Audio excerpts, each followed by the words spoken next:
Aduh, jadi pengen cepet pulang ya Pak Ustadz, ya Iya. beginian. Tapi Iya, kok karena anak itu pengikat. Kenapa kok Rasulullah mengingatkan kepada anak-anak waktu kecil? Iya, iya, iya. Kita berdoa aja, Ya. Al maghfirli wali walidayya warhamhuma kama robbayani shaghira. Karena anak itu ketika kecil dengan dewasa ikatannya beda. Iya. Anak sekecil apapun walaupun anak orang lain menggemaskan. Iya. Ada ikatan, Iya. ada rasa senang. Iya. Kenapa? Karena anak kecil itu tumpuan orang akan mencintai. Dan itu luar biasa ya. Anak kecil itu walaupun dia dalam kondisi apapun, itu menyenangkan. Dia ngompol pun, dia padahal ngompol, tapi itu tidak menjadi beban dan menjadi bagian dari kesenangan orang tuanya. Iya, iya, iya. Tapi kalau udah besar kan beda.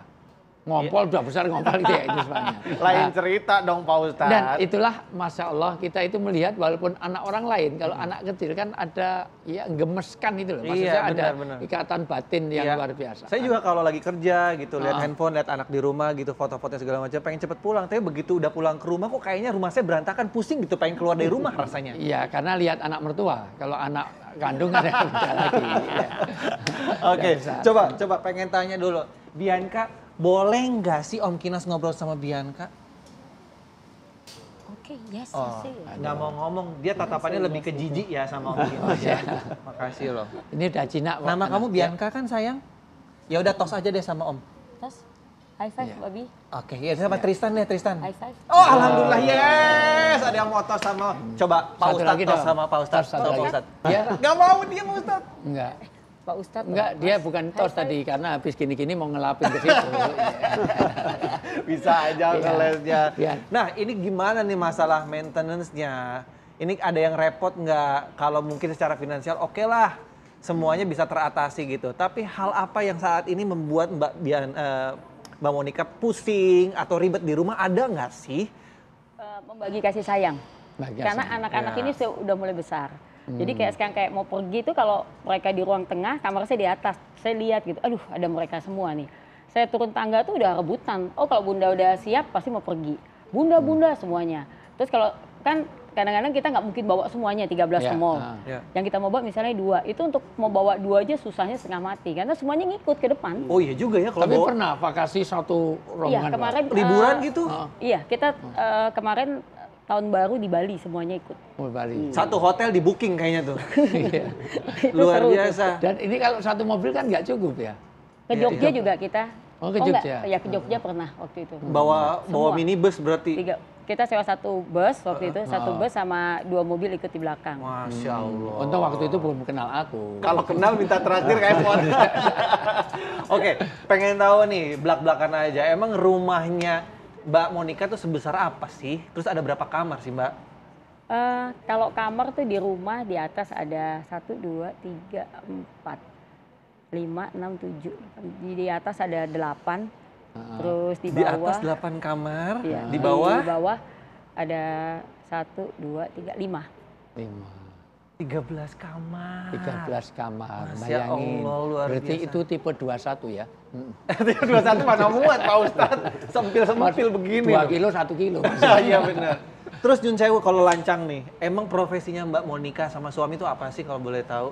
Kalau suami saya pengusaha. Pengusaha. Ya, kalau saya lebih suka dibilang aktivis sosial. Karena memang saya suka bergerak di bidang sosial.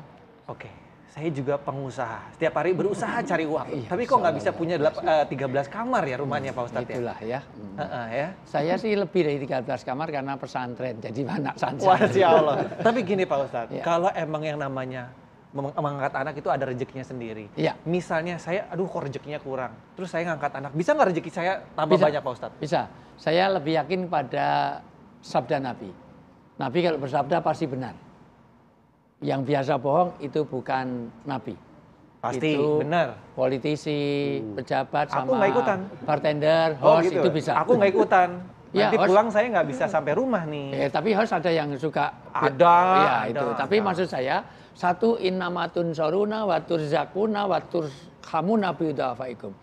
Orang kalau pengen berkah rezeki, maka orang pengen dikasih sayang Allah, diberi pertolongan oleh Allah kalau dia peduli pada orang yang tidak mampu di antara kita. Orang yang menolong hambanya, irhamu mangfil ardi, yarhampu mangfis sama. Orang yang menolong orang yang di bumi, maka yang di langit pun tidak mau, dia akan peduli juga pada kita. Jadi orang itu, mohon maaf, dengan kita menolong orang, Allah pasti menolong kita. Masya Allah. Ya. Jadi satu berkah rezeki, dua diberi pertolongan, diberi kasih sayang oleh Allah kalau kita peduli pada orang yang tidak mampu di antara kita. Oke, Mbak Monika sendiri ngerasain nggak apa yang diomongin Pak Ustadz? Dengan adanya 13 anak yang diangkat ini, kayaknya rezeki itu enteng aja gitu, ada aja gitu rezekinya. Kalau saya merasa rumah saya kan jadi kayak surga. Jadi penuh tawa anak-anak gitu kan. Sebelum hadirnya 13 bayi ini, tadinya surga saya itu adalah orang tua saya.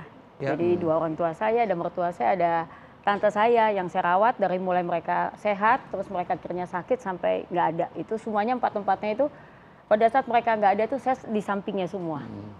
Nah mereka nggak ada, Allah langsung menggantikan dengan 13 bayi ini. Dan itu rezeki. Masya Allah. Ngomong-ngomong tentang lansia dan juga orang tua, konon katanya Mbak Monika dan keluarga juga ada kepedulian nih sama terhadap lansia. Itu bener nggak tuh?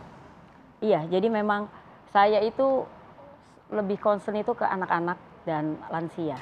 Ini lansianya maksudnya kalau anak kan ditunjukkan dengan mengadopsi anak. Kalau lansia seperti apa wujud? Jadi karena saya punya ormas perempuan itu yang bergerak di bidang sosial, saya tuh suka belusukan ke kampung-kampung. Nah biasanya kalau belusukan itu saya selalu menemukan banyak lansia-lansia yang mungkin dalam kondisi sakit dan tidak punya biaya.